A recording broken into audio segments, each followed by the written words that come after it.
आप सब? उम्मीद है सभी लोग अपने तैयारी में जुड़े हुए होंगे, क्योंकि आप सभी को पता है कि आपको 13 जुलाई से बिहार पुलिस का एग्ज़ाम होने वाला है। आप अपनी तैयारी अच्छे से कीजिए, ठीक है।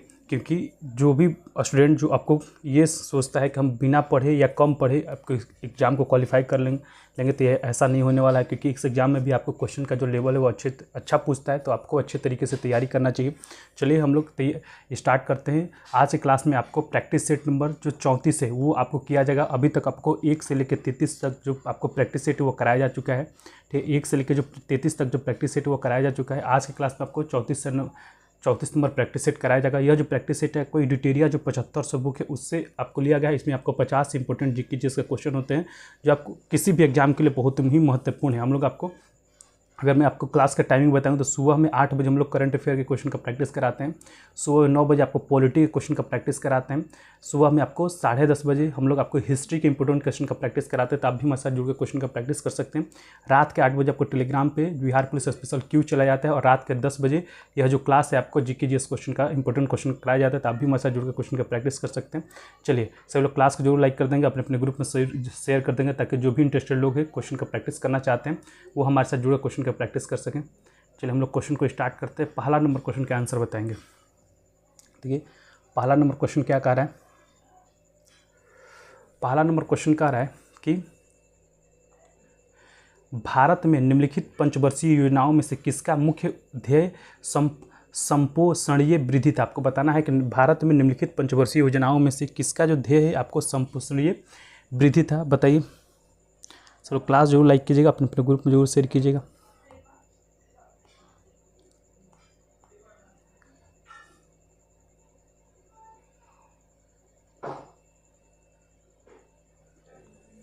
अगर भारत में निम्नलिखित पंचवर्षीय योजनाओं में किसका मुख्य ध्येय संपोषणीय वृद्धि था, तो ये आपको था 12वीं पंचवर्षीय योजना का ऑप्शन आपका डी सी हो जाएगा।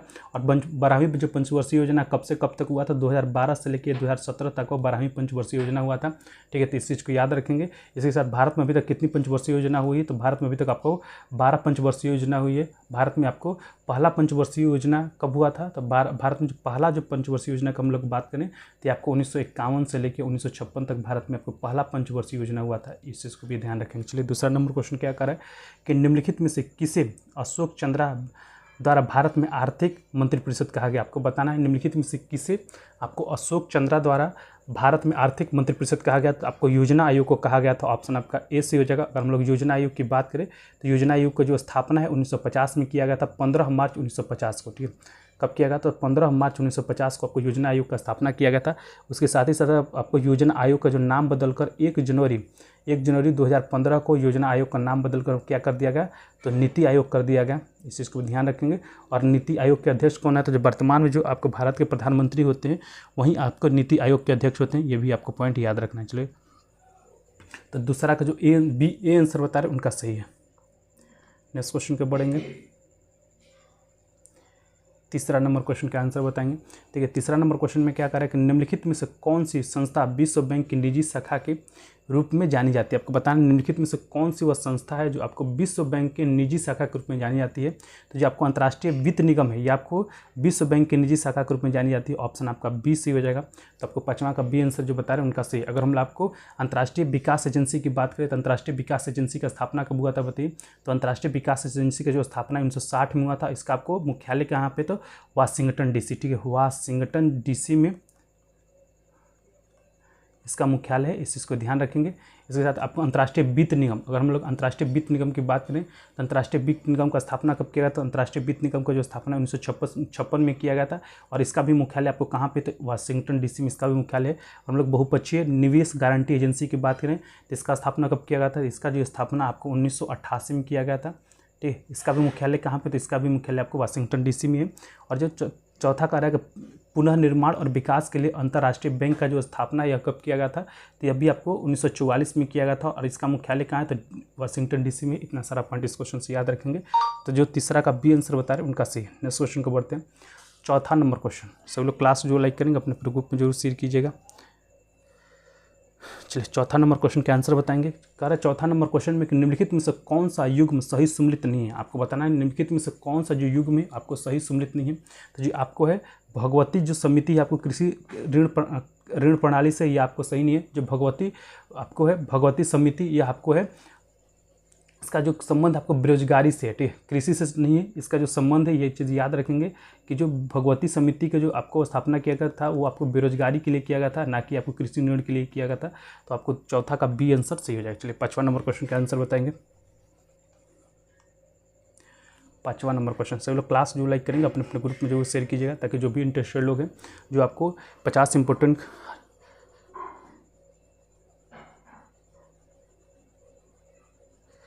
चलिए तो आपको 5 नंबर, थैंक यू, कोई बात नहीं भाई, कोई बात नहीं। चलिए विशेष आहरण अधिकार के संदर्भ में 5वां नंबर जो क्वेश्चन कह रहा है कि विशेष आहरण अधिकार के संदर्भ में निम्नलिखित कथनों पर विचार कीजिए, ठीक है, निम्नलिखित कथनों पर विचार कीजिए।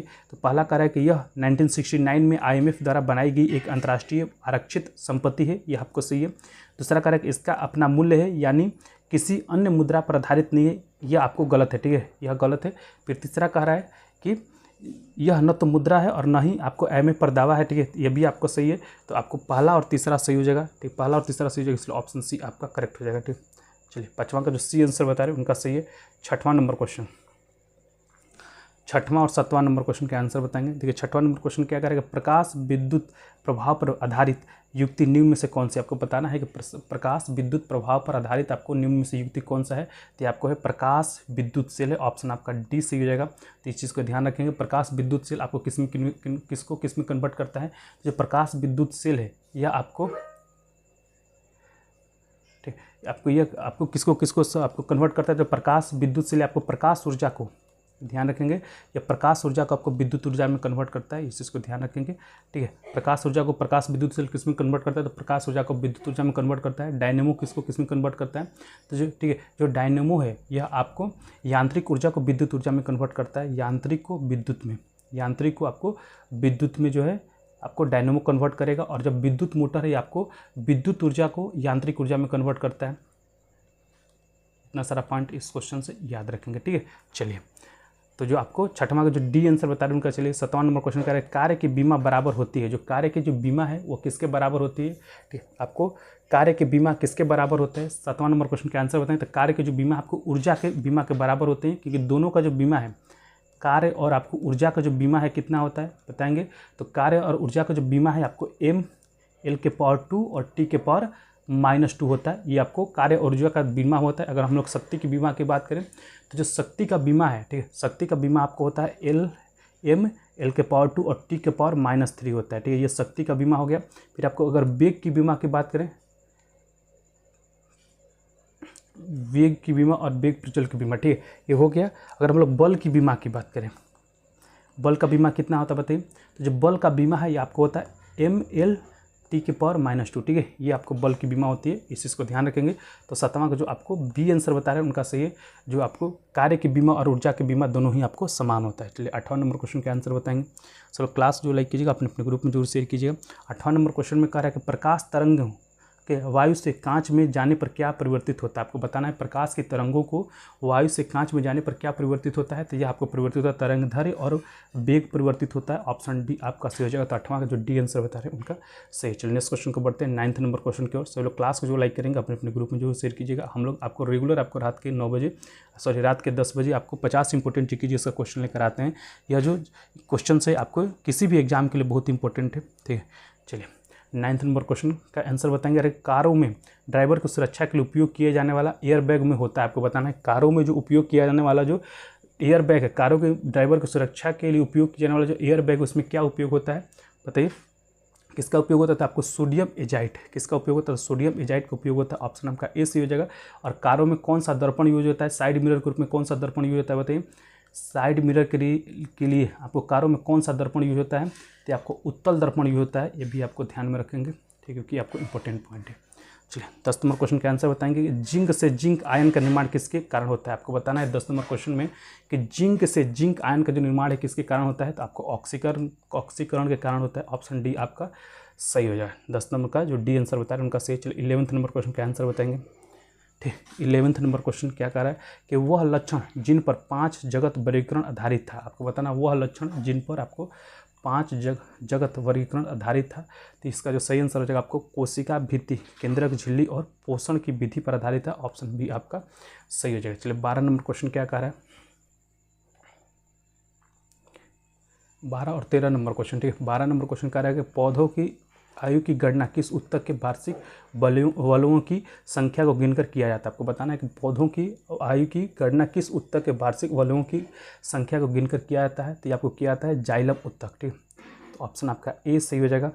तो जो 12 का जो ए आंसर बता रहे हैं उनका सही। चलिए 13 नंबर क्वेश्चन क्या कर रहे हैं कि मानव शरीर की अस्थियां किस आधार पर वर्गीकृत की जाती हैं। आपको बताना है कि जो मानव शरीर की अस्थियां हैं वो किस आधार पर आपको वर्गीकृत किया जाता है। आपको परिमाण और आकार के आधार पर किया जाता है। आपको 13 का जो सी आंसर बता रहे हैं उनका सही है। चलिए 14 नंबर क्वेश्चन के आंसर बताएंगे। चलो क्लास जरूर लाइक करेंगे, अपने अपने ग्रुप में जरूर शेयर कीजिएगा, ताकि जो भी इंटरेस्टेड लोग हैं जो आपको जीके जिस क्वेश्चन का प्रैक्टिस करना चाहते हो हमारे साथ जुड़ कर प्रैक्टिस कर सकते हैं। चलिए सूची 1 और सूची 2 दिया हुआ है। सूची 1 में आपको वन और वनस्पति दिया हुआ है, सूची 2 में आपको क्षेत्र दिया हुआ है। तो कौन सा वन और वनस्पति किस क्षेत्र में स्थित है यह आपको बताना है 14 नंबर क्वेश्चन में। चलिए बताइए। तो पहला कार्य है कि उष्णकटिबंधीय वन, ठीक है। उष्णकटिबंधीय वन कहाँ पर स्थित है, तो आपको साइलेंट वैली। तो आपको ए का हो जाएगा 3, ए का 3 किस में है, तो ए का 3 आपको बी में है या तो सी में, ठीक है। यही होगा अल्पाइन वन, ठीक है। अल्पाइन वन किससे संबंधित है, जो अल्पाइन वन आपको अरुणाचल प्रदेश से संबंधित है। तो ए का हो जाएगा, बी का हो जाएगा 2, तो बी का 2 आपको दोनों में है। फिर आपको पतझड़ वन किससे संबंधित है, तो पतझड़ वन आपको राजस्थान में स्थित है। तो आपको हो जाएगा सी का हो जाएगा 1, तो सी का 1 आपको केवल सी में आंसर दिया हुआ है, ठीक है। तो इसलिए ऑप्शन डी आपका करेक्ट हो जाएगा, ठीक। ऑप्शन सी आपका करेक्ट हो जाएगा। तो जो आपको 14 का सी आंसर बता रहे हैं उनका सी। 15 और 16 नंबर क्वेश्चन के आंसर बताएंगे। चलो क्लास का जरूर लाइक करेंगे, अपने ग्रुप में जरूर शेयर कीजिएगा। हम लोग रेगुलर आपको क्वेश्चन का प्रैक्टिस लेकर आते हैं। चलिए 15 नंबर क्वेश्चन के आंसर बताएंगे कि वैसा स्थान जहाँ किसी प्रजाति के अस्तित्व के लिए आवश्यक पर्यावरणीय दशाएं उपलब्ध हों क्या कहलाता है। आपको बताना है 15 नंबर क्वेश्चन में कि वैसा स्थान जहां किसी प्रजाति के अस्तित्व के लिए आवश्यक पर्यावरणीय दशाएं उपलब्ध हो उसको क्या कहते हैं, तो इसको आपको निकेत कहते हैं। ऑप्शन बी आपका सही हो जाएगा। चलिए नेक्स्ट क्वेश्चन 16 नंबर क्वेश्चन कह रहा है कि नर नाला पक्षी अभ्यारण्य कहाँ स्थित है। आपको बताना है जो नर नाला पक्षी अभ्यारण्य है वो किस राज्य में स्थित है, तो आपको महाराष्ट्र में स्थित है। ऑप्शन बी आपका सही हो जाएगा, ठीक है। तो 16 का जो डी आंसर बता रहे हैं उनका सही है। नेक्स्ट क्वेश्चन को बढ़ते हैं 17 नंबर क्वेश्चन। चलो क्लास जरूर लाइक करेंगे, अपने अपने ग्रुप में जरूर शेयर कीजिएगा। देखिए 17 नंबर क्वेश्चन में क्या कह रहा है, 17 नंबर क्वेश्चन में कह रहा है किस अधिनियम नीति के अंतर्गत भारत में 33% वन क्षेत्र प्राप्ति का लक्ष्य रखा गया। आपको बताना है कि किस अधिनियम या नीति के अंतर्गत भारत में 33% वन क्षेत्र प्राप्ति का लक्ष्य रखा गया है। तो आपको रखा गया राष्ट्रीय वन नीति 1988 के तहत रखा गया। ऑप्शन आपका सी सही जाएगा। तो जो 17 का सी आंसर बता रहे हैं उनका सही। चलिए 18 नंबर क्वेश्चन के आंसर बताएंगे। ठीक है 18 नंबर क्वेश्चन क्या कर रहा है कि निम्नलिखित में से कौन सा कन्वेंशन प्रोटोकॉल जैव विविधता पर संयुक्त राष्ट्र अभिसमय द्वारा कवर किए गए अनुवांशिक संसाधनों के उपयोग से प्राप्त लाभों के बंटवारे को अनिवार्य करने से संबंधित है। फिर से मैं क्वेश्चन पढ़ता हूँ 18 नंबर क्वेश्चन में, निम्नलिखित में से कौन सा कन्वेंशन या प्रोटोकॉल जैव विविधता पर संयुक्त राष्ट्र अधिसमय द्वारा कवर किए गए अनुवांशिक संसाधनों के उपयोग से प्राप्त लाभों के बंटवारे का निर्वाह करने से संबंधित है। तो इसका सही आंसर हो जाएगा आपको नागोया प्रोटोकॉल, ठीक है। और यह कब हुआ था, तो जो नागोया प्रोटोकॉल है आपको 2010 में हुआ था, ये भी पॉइंट याद रखेंगे। तो क्वेश्चन में आपको संयुक्त राष्ट्र के बारे में पूछ रहा है, तो मैं आपको संयुक्त राष्ट्र के बारे में बता दूं। संयुक्त राष्ट्र का स्थापना कब किया गया था, संयुक्त राष्ट्र का जो स्थापना है 24 अक्टूबर 1945 को किया गया था, ठीक है। 24 अक्टूबर 1945 को आपको संयुक्त राष्ट्र का स्थापना किया गया था। इसका मुख्यालय कहाँ पे, तो न्यूयॉर्क में, ठीक है। ये चीज़ को याद रखेंगे, इसका मुख्यालय न्यूयॉर्क में। और आपको हम लोग 24 अक्टूबर कौन सा दिवस मनाते हैं, तो संयुक्त राष्ट्र दिवस मनाते हैं, इस चीज़ को ध्यान रखेंगे। चलिए 19 नंबर क्वेश्चन का आंसर बताएंगे। 19 नंबर क्वेश्चन का आंसर बताइए। 19 नंबर क्वेश्चन में कह रहा है कि महावीर ने अपने शिष्यों को कितने गणधरों में विभाजित किया है था। आपको बताना है कि महावीर ने अपने शिष्यों को कितने गणधरों में विभाजित किया था। आपको 11 गणधरों में विभाजित किया था। ऑप्शन आपका ऑप्शन सी आपका सही हो जाएगा। और आपको प्रथम शिष्य कौन थे, आपको महावीर के प्रथम शिष्य कौन थे, तो आपको ऐसे तो आपको इनके प्रथम शिष्य थे आपको इंद्रभूति, ठीक, आपको भूति थे। लेकिन आपको जामिल को भी माना जाता है, जो जामिल इनके दामाद थे उनको भी इनके प्रथम शिष्य के रूप में माना जाता है। तो इसको आपको ठीक है, ये भी आपको याद रखना चाहिए। 20 नंबर क्वेश्चन का आंसर बताएंगे। 20 नंबर क्वेश्चन में देखिए क्या कह रहा है कि महाजनपद एवं उनकी राजधानी में कौन सा सही सम्मिलित नहीं है। जो सही सम्मिलित नहीं है, गलत है, उसके बारे में बताना है, ठीक है। आपको पता है कि प्राचीन काल में आपको 16 महाजनपद था, उन 16 महाजनपदों की आपको राजधानी याद होनी चाहिए, तभी जाकर आप ये क्वेश्चन बना सकते हैं। तो इसका जो सही जो आंसर होगा, जिसका जो आपको राजधानी सही सुमिलित नहीं, आपको चेदी का होगा, ठीक है। ऑप्शन डी आपका सही जगह, क्योंकि इसमें आपको चेदी का राजधानी दिया है उज्जैन, जबकि आपको गलत है। चेदी का राजधानी कहाँ था, तो आपको जो चेदी का राजधानी आपको शक्तिमती था, ठीक है, शक्तिमती था, ये भी आपको याद रखना है, ठीक है। तो ऑप्शन डी आपका करेक्ट हो जाएगा। चलिए इस क्वेश्चन को पढ़ते हैं। 21 और 22 नंबर क्वेश्चन का आंसर बताएंगे, ठीक है। 21 नंबर क्वेश्चन में देखिए क्या कह रहा है कि निम्नलिखित में से कौन सा कथन सत्य है। जो कथन सत्य है उसके बारे में बताना है 21 नंबर क्वेश्चन में। तो कह रहा है कि जाबोला उपनिषद में चारों आश्रमों का उल्लेख मिलता है, ये आपको सही है। दूसरा कह रहा है कि विष्णु पुराण आंध्र सतवाहन वंश से संबंधित है, ये आपको गलत है। फिर कह रहा है कि भारत में सर्वप्रथम हूण आक्रमण की जानकारी नासिक अभिलेख से प्राप्त होती है, यह भी आपको गलत है। चौथा कह रहा है कि टॉलमी ने नेचुरल हिस्ट्री नामक पुस्तक लिखी थी, ये आपको भी गलत है। तो केवल आपका ए सही हो जाएगा। तो 21 का जो ए आंसर बता रहे हैं उनका सही है। चलिए 22 नंबर क्वेश्चन में Sagar Raj ji sir, thank you for joining Sagar. हम लोग रेगुलर आपको क्वेश्चन का प्रैक्टिस कराते हैं 10 बजे से। अगर हम लोग क्लास का आपको टाइमिंग बता दें तो सुबह में 8 बजे हम लोग करंट अफेयर के इंपॉर्टेंट क्वेश्चन का जो प्रैक्टिस है सुबह 8 बजे कराया जाता है। 9 बजे आपको पॉलिटी के इंपॉर्टेंट क्वेश्चन का जो प्रैक्टिस है सुबह में 9 बजे कराया जाता है। फिर आपको 10:30 बजे से आपको हिस्ट्री के क्वेश्चन का प्रैक्टिस कराया जाता है, और रात के 10 बजे आपके लिए हम लोग आपको जीके जीएस के इंपॉर्टेंट क्वेश्चन का प्रैक्टिस लेकर आते हैं। इसके साथ ही साथ हम लोग 8 बजे आपको जो है 8 बजे बिहार पुलिस स्पेशल आपको टेलीग्राम पे क्यूज लेकर आते हैं, तो आप भी हमारे साथ जुड़कर क्वेश्चन का प्रैक्टिस कर सकते हैं, ठीक है। यह जो क्लास है आपको रेगुलर कराया जाता है, केवल संडे को छोड़कर, ठीक है। तो 21 का जो आपको ए आंसर बता रहे हैं उनका सही है, क्योंकि आपको केवल आपको 21 का ए आंसर ही सही है। चलिए 22 नंबर क्वेश्चन की बात करेंगे। हम लोग क्वेश्चन आंसर के साथ साथ उससे संबंधित फैक्ट भी बताते हैं, जिसका आपको फ़ायदा अधिक से अधिक फ़ायदा हो सके, आपको रिवीजन भी अच्छे से हो सके। चलिए 22 नंबर क्वेश्चन क्या कह रहा है कि हड़प्पा लिपि में कुल चिन्हों की संख्या कितनी थी। आपको बताना है कि हड़प्पा लिपि में कुल चिन्हों की संख्या कितनी थी। तो इसका जो सही आंसर हो जाएगा आपको 64, ठीक है। तो ऑप्शन आपका सी से हो जाएगा। अगर हम लोग हड़प्पा की बात करें तो हड़प्पा का खोज किसने किया था। हड़प्पा का जो खोज है आपको 1921 में किया गया था, और किसके द्वारा किया गया था, तो हड़प्पा का खोज आपको दयाराम साहनी के द्वारा आपको 1921 में किया गया था। और हड़प्पा कहाँ पर है, तो हड़प्पा आपको पंजाब पाकिस्तान में है। मैं इतना सारा जो पॉइंट है रेगुलर आपको बताता हूँ, क्योंकि आपको सुन का भी आपको पॉइंट याद हो जाएगा, ठीक है। और हड़प्पा किस नदी किनारे स्थित है, तो हड़प्पा आपको रावी नदी किनारे स्थित है। तो इतना सारा पॉइंट याद रखें। एग्जाम ओरिएंटेड करा हुआ है ये सर, एग्जाम ओरिएंटेड ही है भाई, एग्जाम ओरिएंटेड ही है। ये सब जो क्वेश्चंस है ना आपको पूरा का पूरा देखिए, पॉलिटी का जो भी मैं कराता हूँ और आपको हिस्ट्री का कराता हूँ, फिर करंट अफेयर का कराता हूँ। आपको पता नहीं होगा, मैं आपको डिस्कशन जब कराया था तो जो आपको मध्य निषेध का जो 28 पोस्ट के लिए दरोगा का आपको वैकेंसी आया था, उसमें मेरा ऑलमोस्ट 30 क्वेश्चन डायरेक्टली मेरा पढ़ा हुआ आया था, ठीक है। तो ये सभी मैं केवल और केवल एग्जाम ओरिएंटेड ही पढ़ाता हूँ, क्योंकि आपको मैं हमेशा करता हूँ कि आपको विद्वान होने की बात नहीं है, आपको बस उतना चाहिए जितना में मेरा आपका एग्जाम निकल जाए, आपको उतना ही पढ़ना है। आपको पीएचडी करने की ज़रूरत नहीं है, ना विद्वान होने की ज़रूरत है, ठीक है। तो चलिए ये सभी जो चीज़ें आपको एग्जाम ओरिएंटेड ही हैं, और कोई अपने मन से नहीं हम पढ़ा रहे। आपको एडिटेरिया का जो 75 से बुक है आपको वहाँ से लिया गया। चमेली, थैंक यू फॉर जानिंग। चलिए 23 नंबर क्वेश्चन का आंसर बताएंगे। कह रहा है कि भक्ति आंदोलन का सर्वप्रथम कहाँ विकसित हुआ था। आपको भक्ति आंदोलन सर्वप्रथम कहाँ विकसित हुआ था, ठीक है। तो जो भक्ति आंदोलन है सर्वप्रथम आपको विकसित हुआ था दक्षिण भारत में। ऑप्शन आपका बी से है, जो 23 का जो बी आंसर बता रहे उनका सही है, बिल्कुल। चलिए 24 नंबर क्वेश्चन मैं आपको, ठीक है, जो 20 पोस्ट वाला आया था उसमें डायरेक्टली आपको 30 क्वेश्चन जो है ना मेरा पढ़ाया हुआ क्वेश्चन पूछा था, उसमें से अधिकतर आपको करंट अफेयर से क्वेश्चन पूछा था। इसके बाद आपको हिस्ट्री का, क्योंकि मैं आपको क्वेश्चन और आंसर ही नहीं बताता, उससे संबंधित जो फैक्ट बताता हूँ वो काफ़ी इंपॉर्टेंट होता है, क्योंकि जो फैक्ट होता है वो भी आपको किसी न किसी एग्जाम में पूछा हुआ क्वेश्चन होता है। तो इसलिए मैं आपको किसी भी क्वेश्चन से संबंधित जो फैक्ट भी बताता हूँ, ताकि हो सकता है कि डायरेक्टली ये क्वेश्चन ना पूछ के उससे संबंधित कोई फैक्ट भी आपसे पूछता है, तो वो भी आप क्वेश्चन का आंसर बता सके, ठीक है। चलिए तो 24 नंबर क्वेश्चन क्या करें, कोणार्क का सूर्य मंदिर कब बनाया गया था, बताइए। कोणार्क का जो सूर्य मंदिर वो कब बनाया गया था, तो कोणार्क का जो सूर्य मंदिर आपको 13वीं शताब्दी में बनाया गया था। और कब बनाया गया था, आपको 1250 ईस्वी के लगभग आपको बनाया गया था, ठीक है। और आपको किसने बनाया था, कोणार्क मंदिर को किसने बनाया था, तो कोणार्क मंदिर को आपको नरसिंह द्वितीय नहीं, नरसिंह देव ने आपको नरसिंह देव प्रथम, ठीक है, बनाया गया था। और ये आप है कहाँ पे, कोणार्क का जो सूर्य मंदिर कहाँ पे, तो उड़ीसा के पुरी में है, ठीक। इस चीज़ को ये भी याद रखेंगे, ये आपको उड़ीसा के पुरी में है, ठीक है। चलिए इतना सारा पॉइंट इस क्वेश्चन से याद रखेंगे।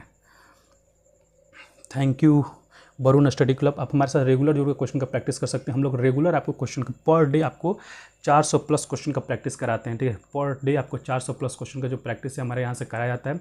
करंट अफेयर का क्वेश्चन का प्रैक्टिस, ठीक है। इसके बाद आपको पॉलिटी के इंपॉर्टेंट क्वेश्चन का प्रैक्टिस। कल के क्लास में आपको आयोग और आपको आयोग से संबंधित क्वेश्चन का प्रैक्टिस कराया जाएगा। फिर आपको हिस्ट्री के क्वेश्चन का प्रैक्टिस। कल के आपको क्लास में आपको बिहार के प्राचीन इतिहास से संबंधित जो है सभी का प्लेलिस्ट भी बना हुआ है, आप देख सकते हैं, ठीक है। बिहार के प्राचीन इतिहास से संबंधित जो क्वेश्चन का जो प्रैक्टिस है वो कल के क्लास में कराया जाएगा, तो आप भी हमारे साथ जुड़े क्वेश्चन का प्रैक्टिस कर सकते हैं। चलिए, कह रहा है कि 24 नंबर क्वेश्चन का 25 नंबर क्वेश्चन का आंसर, निम्नलिखित में से कौन सा सुल्तान ने नया धर्म चलाना चाहता था किंतु उलमा लोगों ने इसका विरोध किया था। आपको बताना है कि कौन सा जो सुल्तान था जो आपको नया धर्म चलाना चाहता था, लेकिन उसका जो किंतु उलमा लोगों ने इसका विरोध किया था 25 नंबर क्वेश्चन में, तो आपको अलाउद्दीन खिलजी चलाना चाहता था। ऑप्शन आपका ए सही हो जाएगा। चलिए, 25 को जो ए आंसर बता रहे हैं उनका सही है। 26 नंबर क्वेश्चन कह रहा है कि मुगल काल के समय किसने मनसबदारी आरंभ किया था। आपको बताना है मुगल काल के समय आपको किसने मनसबदारी आरंभ किया था। तो आपको पता है कि मनसबदारी प्रथा को किसने आरंभ किया था। मनसबदारी प्रथा को आपको अकबर ने आरंभ किया था, ठीक है। और कब आरंभ किया था, तो आपको 1571 में आरंभ किया था, ठीक है। तो ऑप्शन आपका देखिए ए सही हो जाएगा, ठीक है। 26 नंबर ही क्वेश्चन आपसे पूछेगा, तो जरूरी नहीं है कि आपसे ये पूछ दे कि मुगल काल के समय में किसने मनसबदारी प्रथा आरंभ किया था। कभी कभी आपसे ये भी पूछ सकता है कि मनसबदारी प्रथा कब आरंभ किया गया था। तो अगर कब आपसे पूछ दे तो 1571 आपको बता देंगे, और अगर किसने आरंभ किया था आपको तो ये पूछ दे तो अकबर बता देंगे, ठीक है। तो इसीलिए हम लोग आपको उससे संबंधित क्वेश्चन का भी आपको फैक्ट बताते हैं, ताकि अगर क्वेश्चन से हट के भी अगर आपसे कुछ पूछता है तो आप उसका आंसर बता सके, ठीक है। चलिए नेक्स्ट क्वेश्चन को बढ़ते हैं। 27 नंबर क्वेश्चन। चलो 27 नंबर क्वेश्चन के आंसर बताएंगे। क्या कह रहा है कि क्या हम दोनों एक देश में नहीं रहते। स्मरण रहे कि हिंदू और मुसलमान दो धार्मिक भिन्नताओं प्रकट करते हैं, अन्यथा सभी लोग चाहे वो हिंदू या मुसलमान हो, चाहे ईसाई हो या जो इस देश में रहते हैं, सभी इस मामले में एक ही राष्ट्र से संबंध रखते हैं। उपयुक्त कथन किसका है। फिर से मैं क्वेश्चन पढ़ देता हूँ कि क्या हम दोनों एक देश में नहीं रहते हैं, खाली स्थान स्मरण रहे कि हिंदू और मुसलमान तो धार्मिक भिन्नताओं प्रकट करते हैं, अन्यथा सभी लोग चाहे तो वो हिंदू अथवा मुसलमान हो, चाहे ईसाई हो, जैसे जो इस देश में रहते हैं, सभी इस मामले में एक ही राष्ट्र से संबंध रखते हैं। उपयुक्त कथन किसका है, ठीक है। बताइए यह कथन किसका है। तो यह जो कथन है आपको है सर सैयद अहमद खां का है। ऑप्शन सी आपका सही जगह। और हम लोग सर सैयद अहमद खां की बात करें तो सर सैयद अहमद खां ने आपको 1875 ईस्वी में, सर सैयद अहमद खां ने 1875 ईस्वी में आपको मोहम्मडन एंग्लो ओरिएंटल कॉलेज का स्थापना किया था। इस चीज़ को याद रखेंगे कि सर सैयद अहमद खां ने 1875 ईस्वी में आपको मोहम्मडन एंग्लो ओरिएंटल कॉलेज का स्थापना किया था। और इसी को बाद में आपको अलीगढ़ मुस्लिम यूनिवर्सिटी के आपको नाम से जाना गया था। और अलीगढ़ मुस्लिम यूनिवर्सिटी का जो स्थापना कब किया गया था, 1920 में आपको जो मोहम्मडन एंग्लो ओरिएंटल कॉलेज का जो आपका नाम है 1920 में बदलकर आपको अलीगढ़ यूनिवर्सिटी कर दिया गया था। इस चीज़ को आपको ध्यान रखना है। चलिए, तो सबका ऑप्शन सी आपका करेक्ट है। चलिए 28 नंबर क्वेश्चन का आंसर बताएंगे, ठीक। 28 नंबर क्वेश्चन में देखिए क्या करें कि निम्नलिखित में से किसने भारत के विभाजन के संबंधी बाल्कन प्लान का खाका तैयार किया था। आपको बताना है कि भारत के विभाजन के संबंधी जो बाल्कन प्लान का खाका किसने तैयार किया था। बताइए किस वायसराय ने तैयार किया था।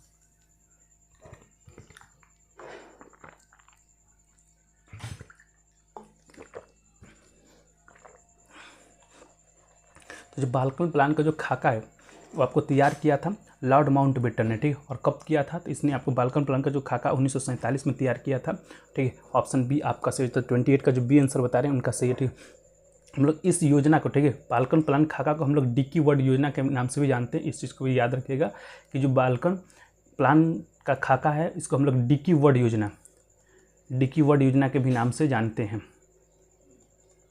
ठीक है। इसके साथ ही साथ आपको याद रखेंगे कि माउंटबेटन योजना है, आपको माउंटबेटन योजना के तहत ही भारत का विभाजन हुआ था। इस चीज़ को भी ध्यान रख। Aditya Singh thank you for joining. Correct, Mountbatten योजना के तहत ही आपको भारत का विभाजन हुआ था। इस चीज़ को भी आपको ध्यान रखना है, ठीक है। चलिए नेक्स्ट क्वेश्चन। और माउंटबेटन योजना आया कब था, तो जो माउंटबेटन योजना आपको 3 जून 1947 को आया था। ये भी पॉइंट को याद रखेंगे। चलिए नेक्स्ट क्वेश्चन 29 नंबर क्वेश्चन का आंसर बताएंगे।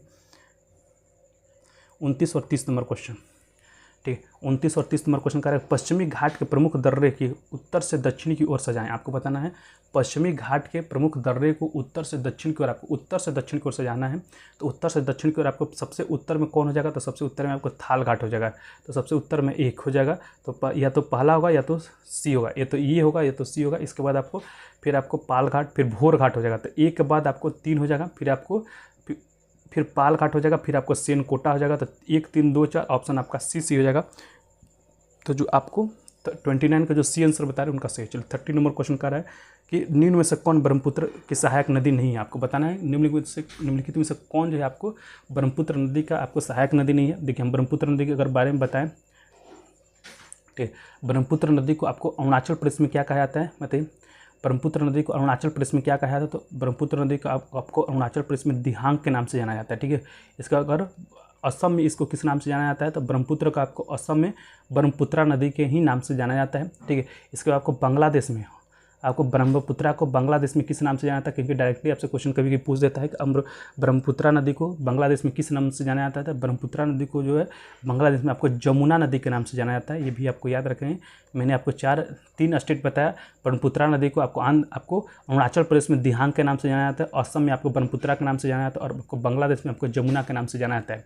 और हम लोग को गंगा की बात करें, गंगा को बांग्लादेश में किस नाम से जाना जाता है, तो गंगा को आपको बांग्लादेश में पद्मा के नाम से जाना जाता है। ठीक है, आपको गंगा को पद्मा के नाम से जाना जाता है। और आपको पता है कि बांग्लादेश में आपको ब्रह्मपुत्रा और गंगा एक साथ मिलकर, ठीक है, आपको किस नाम से जानते हैं, तो आपको मेघना के नाम से जाना जाते हैं। आपको जहाँ पे आपको जो गंगा है और आपको ब्रह्मपुत्रा, गंगा और ब्रह्मपुत्रा जहाँ पर मिलके आपको एक आगे बढ़ती हैं, उसको मेघना के नाम से जाना जाता है। ठीक है, चलिए तो आपको कौन सी आपको इसकी नहीं है, तो आपको जो भवानी है आपको इसकी सहायक नदी के अंतर्गत नहीं आता। तो 30 का जो डी आंसर बता रहे हैं उनका सही है। नेक्स्ट क्वेश्चन को बढ़ते हैं, 31 नंबर क्वेश्चन। चलिए 31 नंबर 1 क्वेश्चन में क्या कह रहा है, 31 में कह रहा है कि भारत में अधिकांश पेट्रोलियम पदार्थ किस युग की शैल संरचनाओं में पाया जाता है। आपको बताना है कि भारत में, ठीक, सब लोग क्लास जो लाइक करेंगे अपने अपने ग्रुप में जरूर शेयर कीजिएगा।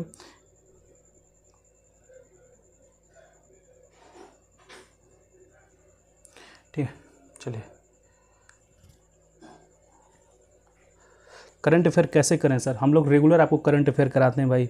तो आप देखिए करंट अफेयर के लिए सबसे इजी है कि आप जो है एसपीडी का बुक खरीद लीजिए और उसका आप पढ़ते रहिए, थ्योरी आप पढ़िए, और जो क्वेश्चन का प्रैक्टिस है ना वो हम कराते हैं रेगुलर। सुबह में आपको करंट अफेयर कराया जाता है। हम लोग कंप्लीट एक पैकेज लेकर आए हैं जिसमें आपको करंट अफेयर का भी तैयारी कराया जाता है, पॉलिटी का भी कराया जाता है, हिस्ट्री का भी कराया जाता है, जीके जीएस का भी कराया जाता है। और इसके साथ ही साथ जैसे ही आपको ख़त्म होगा तो हम लोग आपको और भी, जैसे आपको फिर साइंस भी जोड़ा जाएगा, ज्योग्राफी भी जोड़ा जाएगा। तो सभी चीज़ों का जो प्रैक्टिस है हमारे चैनल पे आपको करा सकते हैं, क्योंकि हम लोग आपको रेगुलर आपको 400 प्लस क्वेश्चन का, अगर 400 भी मान लें तो 30 दिन में हम लोग कितना क्वेश्चन, तो 12,000 क्वेश्चन का आपको प्रैक्टिस हमारे चैनल से कराया जाता है। 12,000 छोड़ दीजिए तो 2,000 अगर कम भी कर दे तो 10,000 का क्वेश्चन जो है प्रैक्टिस हम लोग पर मंथ आपको अपने चैनल के थ्रू कराते हैं। ठीक है, तो आप भी हमारे साथ जुड़िए और क्वेश्चन का प्रैक्टिस कीजिए। चलिए 31 नंबर क्वेश्चन का जो सही आंसर हो जाएगा आपको टर्शियरी हो जाएगा। क्या हो जाएगा, टर्शियरी हो जाएगा। ऑप्शन बी आपका करेक्ट हो जाएगा।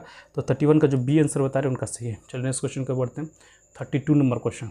सब लोग क्लास जरूर लाइक करेंगे, अपने अपने ग्रुप में जरूर शेयर कीजिएगा।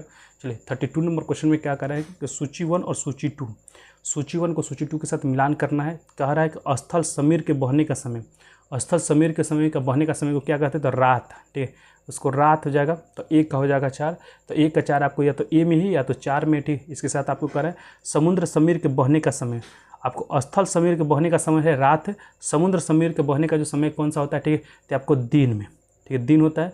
तो बी का हो जाएगा आपको 3, बी का हो गया 3। तो बी का 3 किस में दिया, तो बी का 3 आपको दोनों में दिया है। फिर आपको कह रहे हैं गहरे रंग के कपड़े पहनने का समय, गहरे रंग के कपड़े पहनने का जो समय कब होता है, तो ये आपको होता है शीत ऋतु में। ठीक है, शीत ऋतु में होता है। तो सी का हो जाएगा 2, सी का हो जाएगा 2। फिर इसके बाद कह रहा है कि हल्के रंग के कपड़े पहनने का समय क्या कौन कब होता है, तो ग्रीष्म ऋतु में होता है। तो आपको हो जाएगा डी का 1 हो जाएगा। तो ऑप्शन आपका 1 करेक्ट हो जाएगा। तो जो आपको 32 का जो ए आंसर बता रहे हैं उनका सही है। सब लोग क्लास जरूर लाइक करेंगे, अपने अपने ग्रुप में जरूर शेयर कीजिए। 31 32 का जो ए आंसर बता रहे हैं उनका सही है। चलिए 33 34 और 35 नंबर क्वेश्चन, 33 34 और 35 नंबर क्वेश्चन का आंसर बताएंगे। 33 नंबर क्वेश्चन में निम्नलिखित में से कौन सा पृथ्वी के घूर्णन का प्रभाव नहीं है। आपको बताना है कि निम्नलिखित में से कौन सा वो चीज़ है जो आपको पृथ्वी के घूर्णन का प्रभाव नहीं है। तो आपको ऋतु का परिवर्तन, ठीक है, जो मौसम का परिवर्तन है, ऋतु का परिवर्तन है, आपको पृथ्वी के घूर्णन का प्रभाव नहीं है। तो ऑप्शन आपका डी से हो जाएगा। तो 33 का जो डी आंसर बता रहे हैं उनका सही है। चलिए 34 नंबर क्वेश्चन करेंगे, निम्न में से किससे जलवायु परिवर्तन का क्रायोजेनिक संकेत प्राप्त किया जाता है। आपको बताना है 34 नंबर क्वेश्चन में कि निम्न में से किससे जलवायु परिवर्तन का क्रायोजेनिक संकेत प्राप्त किया जाता है। तो यह क्रायोजेनिक संकेत आपको आइसो कोर से, ठीक है, आइस कोर से प्राप्त किया था। तो 34 का जो सी आंसर आपको बता रहे हैं उनका सही है। चलिए 35 नंबर क्वेश्चन कह रहा है कि किसी राज्य में मुख्यमंत्री सहित मंत्रियों की न्यूनतम संख्या कितनी हो सकती है। आपको बताना है किसी भी राज्य में आपको मुख्यमंत्री सहित मंत्रियों का जो न्यूनतम संख्या कितना हो सकता है, तो आपको 12 हो सकता है। न्यूनतम अगर बात करें तो ये आपको 12 हो सकता है, इस चीज़ को ध्यान रखेंगे, ठीक है। न्यूनतम कितना हो सकता है, न्यूनतम आपको 12 हो सकता है। ऑप्शन बी आपका सही हो जाएगा। तो क्वेश्चन में आपको अधिकतम भी पूछ सकता है कि आपको मंत्रिपरिषद में आपको मंत्रियों की अधिकतम संख्या कितनी हो सकती है। तो आपको जो अधिकतम संख्या है, आपको विधानसभा में जितनी सदस्य हैं, ठीक है, विधानसभा के सदस्यों का जो 15% है आपको अधिकतम हो सकता है, इससे ज़्यादा नहीं हो सकते, इससे ज़्यादा नहीं हो सकते। विधानसभा के सदस्यों की आपको 15% आपको अधिकतम हो सकती है, और न्यूनतम कितना हो सकता है, तो 12 हो सकता है, इससे ज़्यादा नहीं हो, इससे कम नहीं हो सकता है। तो इस चीज़ को 35 को जो बी आंसर बता रहे हैं उनका सही। चले हमने आपको मिनिमम भी बता दिया और मैक्सिमम बता दिया, कितना मिनिमम हो सकते हैं और कितना आपको मैक्सिमम हो सकते हैं। चलिए 36 नंबर क्वेश्चन का आंसर बताएंगे। कह रहा है कि अंतर्राष्ट्रीय नदी जल विवाद का उल्लेख किस अनुच्छेद में वर्णित है। आपको बताना है कि अंतर्राष्ट्रीय नदी जल विवाद का जो उल्लेख है किस अनुच्छेद में वर्णित है। तो आपका अनुच्छेद 262 में वर्णित है। ऑप्शन आपका सी सही हो जाएगा, ठीक, ऑप्शन सी आपका सही हो जाएगा। चलिए 37 नंबर क्वेश्चन का रहा है, बिल्कुल 15% है, ठीक है। जो आपको मंत्रिपरिषद की जो अधिकतम संख्या है, आपको विधानसभा में जितने भी आपको सदस्य हैं उसके 15% से ज़्यादा नहीं हो सकते हैं, और आपको न्यूनतम 12 हो सकता है। चलिए 37 नंबर क्वेश्चन का आंसर बताइए। किस वित्त आयोग में अध्यक्ष सहित सदस्यों की कुल संख्या कितनी होती है। आपको बताना केंद्रीय वित्त आयोग में अध्यक्ष सहित कुल संख्या कितनी होती है, सदस्यों की कुल संख्या कितनी होती है। 37 नंबर क्वेश्चन का आंसर बताएंगे। तो ये आपको 5 होता है। ऑप्शन आपका सी सही हो जाएगा, ठीक है, ऑप्शन सी आपका सही हो जाएगा। और आपको सदस्यों की जो आपको वित्त आयोग में सदस्यों की जो नियुक्ति है किसके द्वारा किया था, वित्त आयोग में जो सदस्यों की जो नियुक्ति आपको राष्ट्रपति के द्वारा किया था, और किस अनुच्छेद के तहत किया था। तो ये आर्टिकल 280 के तहत आपको वित्त आयोग में आपको सदस्यों की नियुक्ति की जाती है। तो आपको 37 का जो सी आंसर बता रहे हैं उनका सही है। नेक्स्ट क्वेश्चन 38 नंबर क्वेश्चन का आंसर बताएंगे। सभी लोग क्लास जो लाइक कीजिएगा, अपने अपने ग्रुप में जो शेयर कीजिए। चलिए 38 नंबर क्वेश्चन, 38 नंबर क्वेश्चन का आंसर बताएंगे। देखिए 38 में एक तरफ आपको सूची 1 दिया है, दूसरी तरफ आपको सूची 2 दिया है। सूची 1 में आपको भाग दिया है, तो कौन से भाग किससे संबंधित है ये आपको बताना है, ठीक है। पहला करें भाग 6, भाग 6 किससे संबंधित है, तो भाग 6 आपको राज्यों से संबंधित है। तो ऑप्शन आपका ए का हो जाएगा 3, ठीक है, ए का हो गया 3। तो ए का 3 किस में है, तो ए का 3 या तो बी में है या तो सी में है। तो आंसर आपका या तो बी होगा या तो सी होगा।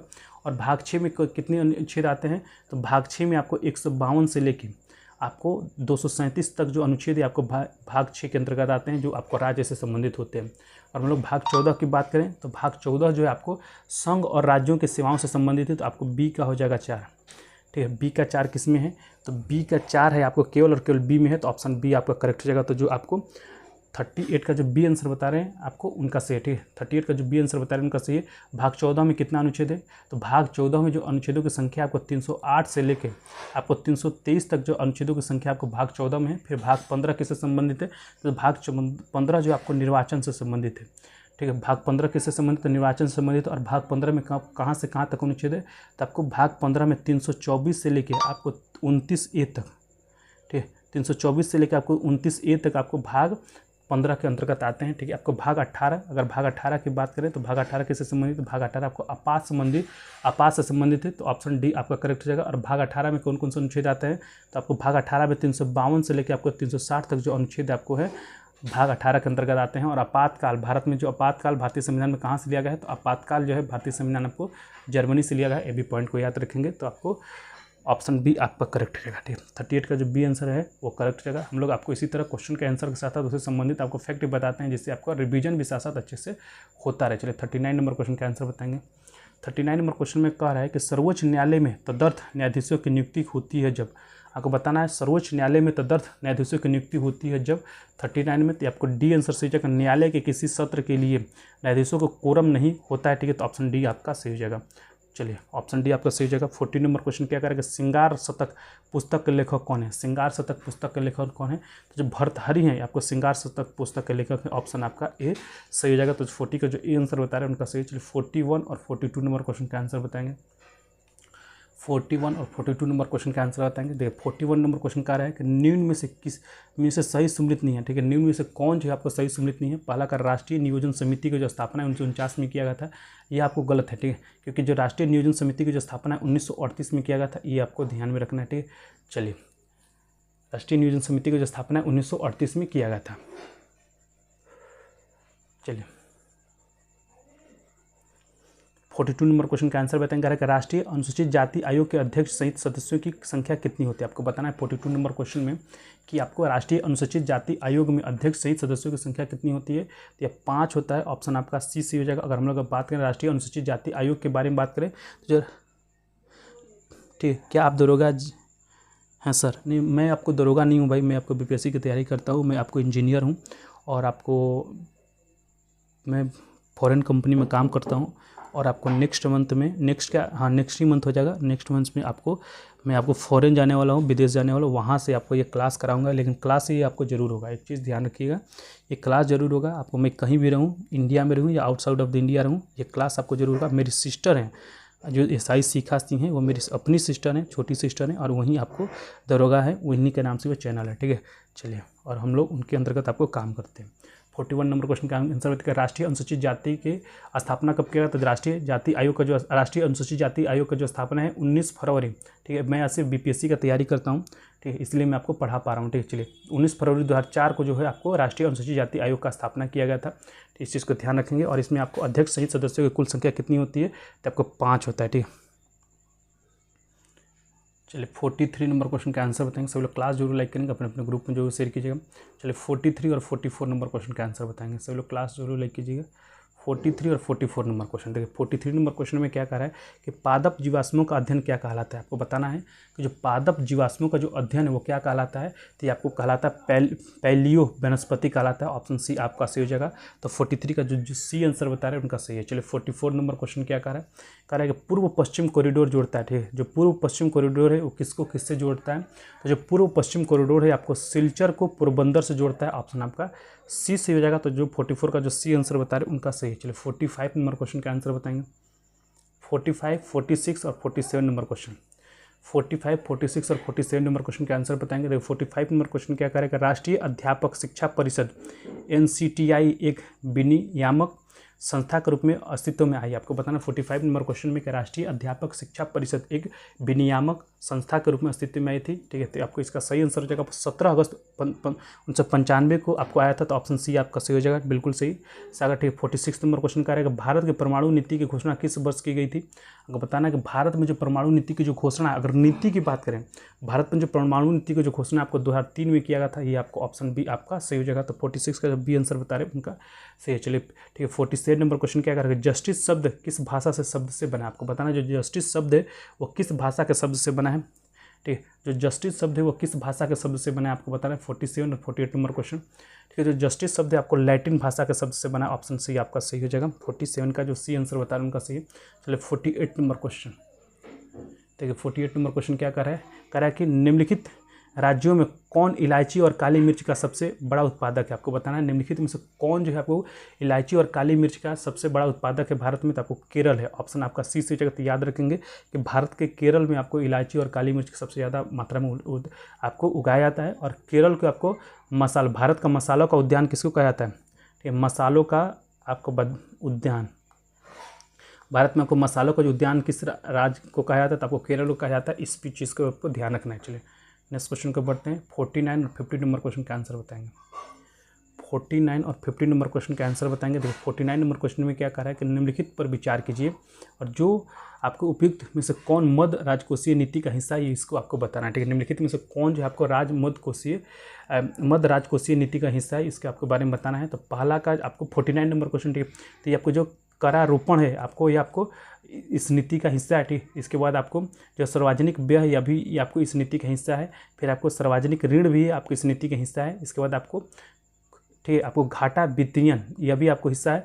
खुले बाजार की क्रिया आपको हिस्सा नहीं है। तो 1, 2, 3, 4 ऑप्शन आपका डी करेक्ट हो जाएगा, ठीक। जो आपको 49 का जो डी आंसर बताया उनका सही। चलिए, लास्ट क्वेश्चन करा है। लास्ट क्वेश्चन में क्लियर लाइट ऑफ डे पुस्तक के लेखक कौन है। आपको बताना है एक क्लियर लाइट ऑफ डे पुस्तक के लेखक कौन है। तो आपको जो किरण देसाई हैं, ठीक, किरण देसाई नहीं, आपको अनीता देसाई हो जाएंगी। 51 का जो 50 का जो ए आंसर होता है उनका सही है। आपको clear light of the day के आपको पुस्तक के लेखक कौन है, तो अनीता देसाई। चलिए आज की क्लास में इतना ही। आज के क्लास में आपको हम लोगों ने 34 नंबर प्रैक्टिस सेट कराया है। कल के क्लास में आपको 35 नंबर जो प्रैक्टिस सेट वो कराया जाएगा, ठीक है। 1 से लेकर जो 33 तक अब ऑलरेडी हम लोग प्रैक्टिस सेट करवा चुके हैं। इसका वीडियो आपको प्ले लिस्ट में मिल जाएगा हमारे चैनल पर, तो आप वहाँ से देख सकते हैं जो अभी तक नहीं देखें।